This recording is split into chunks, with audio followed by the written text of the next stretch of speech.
सबको जय मसीह की। परमेश्वर के बड़े नाम की महिमा हो।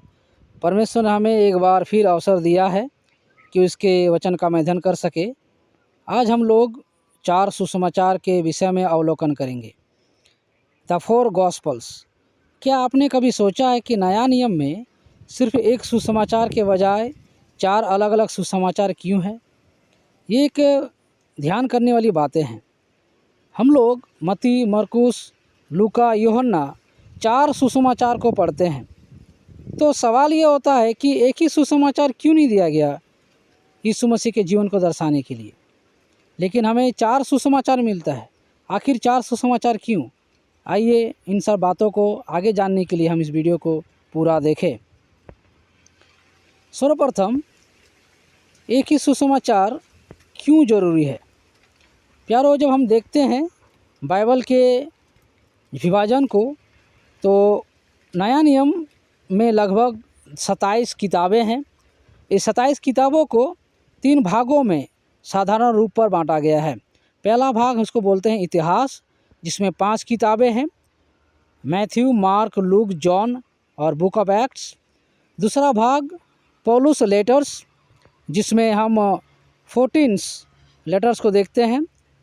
Romans, 1 Corinthians, 2 Corinthians, Galatians, Ephesians, Philippians, Colossians, 1 Thessalonians, 2 Thessalonians, 1 Timothy, 2 Timothy, Titus and फाइलेमन।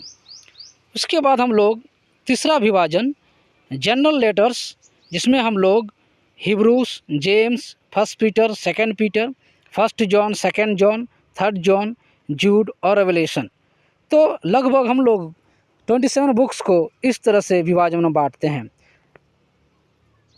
अभी 4 सुसमाचार को समझने के लिए मत्ती, मरकुस, लूका और यूहन्ना को एक संपूर्ण अवलोकन ओवरव्यू यहाँ दिया गया है।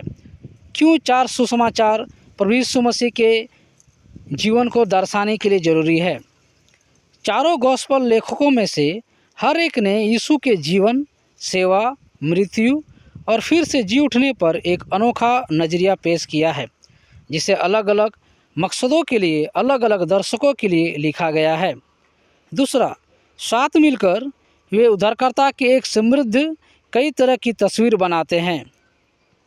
तीसरा महत्वपूर्ण पॉइंट, सिर्फ एक गॉस्पल या सुसमाचार अकेले ही यीशु के जीवन और काम की गहराई को पूरी तरह से नहीं बता सकता।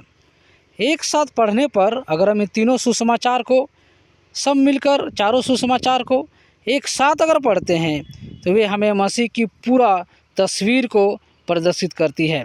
इसीलिए चारों गॉस्पल का होना ज़रूरी है। एक गॉस्पल यीशु मसीह के जीवन को और उसके काम को गहराई रूप से पूरी तरह से व्यक्त नहीं कर सकता।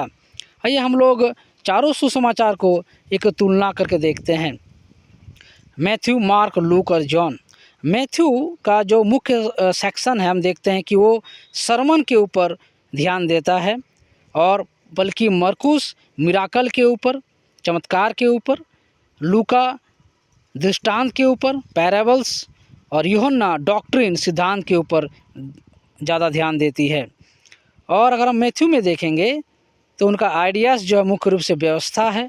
मरकुस के जो सुसमाचार का मुख्य आइडियाज़ शक्ति, परमेश्वर की शक्ति के ऊपर है। लूक के सुसमाचार में परमेश्वर के जो लिखने का जो मुख्य उद्देश्य वह अनुग्रह के ऊपर, और यूहन्ना सुसमाचार ग्लोरी, महिमा के ऊपर। और ये मैथ्यू, मार्क, लूक को हम लोग सिनॉप्टिक गॉस्पल कहते हैं, क्योंकि ये तीनों सुसमाचार में सिमिलर बातों को मिलता है। और 4th गॉस्पल जो यूहन्ना है, उसमें केवल यीशु मसीह को दैत्य के बारे में, डिविनिटी के बारे में हमको मिलता है।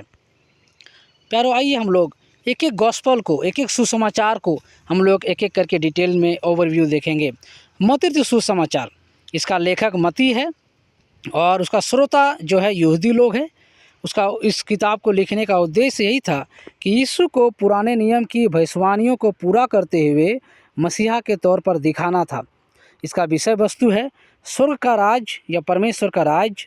मुख्य बात इस सुसमाचार में ये पाई जाती है कि मत्ती ने पुराने नियम को 60 से भी ज़्यादा बार उद्धरण किया है, जो नया नियम के किसी भी दूसरी किताबों से ज़्यादा है। मरकुस रचित सुसमाचार की मुख्य विशेषताएं। इनका लेखक है मरकुस, स्वयं मरकुस है, और श्रोतागण जो है वो रोमन गैर यहूदी लोग हैं। इस किताब का मुख्य मकसद हम लोग देखते हैं कि यीशु मसीह को परमेश्वर का सेवक और उसके पुत्र के रूप में दिखाना। इस सुसमाचार का मुख्य शब्द है तुरंत, इमीडिएटली। ये लगभग 40 बार से भी ज़्यादा इस पुस्तक में दोहराया गया है। और इस पुस्तक का मुख्य बात यह है कि मरकुस रचित सुसमाचार को अक्सर कार्रवाई का सुसमाचार, गॉस्पल ऑफ एक्शन कहा जाता है, क्योंकि इसमें कहानी कहने का जो तरीका है साफ तौर पर एक बहुत ही गतिविधि और तेज़ी से आगे बढ़ता है। प्रभु यीशु मसीह इस सुसमाचार में हमेशा एक सेवक के रूप में प्रदर्शित किया गया है, और वह हमेशा अपने परमेश्वर के कामों में बिजी रहता है, व्यस्त रहता है। इसीलिए ये जो सुसमाचार है प्रभु यीशु मसीह को एक सेवक के रूप में दर्शाया गया है। लूका रचित सुसमाचार, इस किताब का मुख्य बातों को हम लोग देखेंगे। इनके जो लेखक है वो खुद लूका है, और इसका श्रोतागण जो है वो गैर यहूदी यानी खासकर ग्रीक भाषा बोलने वाले लोग हैं। इस किताब का मुख्य मकसद ये है कि यीशु को दुनिया के मसीहा के तौर पर दिखाना, दयालु, देखभाल करने वाला और सभी लोगों तक पहुंचने वाला एक व्यक्ति के रूप में दिखाया गया है। मुख्य बात इस सुसमाचार में हमको मिलता है कि औरतों, गरीबों और समाज से निकाले हुए लोगों पर जोर दिया जाता है कि कैसे इन लोगों को प्रभु दया करता है, और खुशी, प्रार्थना और पवित्र आत्मा पर, इन सब विशेष विषयों पर जोर दिया गया है। दूसरे शब्द पॉइंट में हम लोग देखते हैं कि किसी भी दूसरे सुसमाचार से ज़्यादा कहानियाँ हम इस सुसमाचार में मिलते हैं, जैसे दयालु सामरी का दृष्टांत, उड़ा पुत्र का दृष्टांत इत्यादि इसमें सम्मिलित है। यूहन्ना रचित सुसमाचार, यूहन्ना रचित सुसमाचार को जो लेखक है वो स्वयं यूहन्ना ने ही लिखा है, और इनके श्रोतागण है वो है यहूदी और गैर यहूदी दोनों, यानी ये पूरी तरह से सभी लोगों के लिए है। इस किताब का मुख्य मकसद ये है कि यीशु के परमेश्वर होने का खुलासा करना और पढ़ने वालों को उन पर विश्वास करने के लिए कहना। मुख्य शब्द विश्वास करो, बिलीव, लगभग 100 बार से भी ज़्यादा इस सुसमाचार के पुस्तक में बिलीव शब्द दोहराया गया है। इस किताब का मुख्य विशेषता यह है कि यह सिर्फ यीशु के कामों के बजाय उसकी पहचान पर ध्यान केंद्रित करता है। जैसे उदाहरण के लिए जो 7 आश्चर्यकर्मों के निशानियां हम देखते हैं, 7 अनोखा दावे जो प्रभु इस सुसमाचार में करता है। इस सुसमाचार के पुस्तक का मुख्य बात यह है कि यूहन्ना सुसमाचार का लगभग 90% विषय वस्तु जो है उनके सुसमाचार के लिए खास है, जो कि मत्ती, मरकुस, लूका और यूहन्ना रचित सुसमाचार में नहीं मिलता। प्यारो, इस 4 गॉस्पल का हम लोगों ने ओवरव्यू देखा है। प्रभु हमें इस 4 गॉस्पल को समझने के लिए सहायता करे और परमेश्वर के वचनों के द्वारा हमें जीने के लिए मदद करे। एक बार फिर से सबको जय मसीह की। प्रभु आप सभी को आशीर्वाद दे। आमीन।